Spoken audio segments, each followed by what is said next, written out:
جوري بكر خرجت عن هدوءها بسبب الشحاتة، وقالت إنها بتخاف تفتح الرسايل على الانستجرام بسبب اللي الناس بتطلبه منها، وقالت إن الموضوع بقى مستفز جدا والناس عندها جرأة مش طبيعية. وحكت عن بعض المواقف وقالت: بفتح في يوم رسالة لقيت واحد بعت لي إنه محتاج 3000 جنيه كمساعدة، ولما دخلت عنده على البروفايل لقيته متصور بتليفون ب25,000 جنيه. اللي هو أنت محتاج إزاي؟ وحتى لو محتاج ما تبيع تليفونك وهتجيب غيره وهيبقى معاك فلوس كتير برضه. وقالت كمان في واحدة دخلت تطلب مني تلاجة أنا نفسي ما اشتريتهاش، والغريب إنها محددة نوعها وبعتلي صورتها. مش فاهمة إيه الاستفزاز والجرأة اللي عندهم دي. الموضوع بقى صعب والشحاتة وصلت الانستجرام كمان.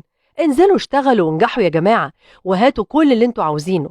وكانت الفنانة جوري بكر صرحت بأنها بتعاني من الحسد والغيرة من بعض متابعينها من بعد نجاحها في مسلسل جعفر العمدة، وإن شاحن تليفونها فرقع في وشها وما بقتش بتعرف تنام. وطلبت متابعيها إنهم يذكروا الله لما يشوفوا حاجة حلوة أو لما يتكلموا عن نجاح أي حد، لأنهم ممكن يتسببوا في موته بسبب الحسد.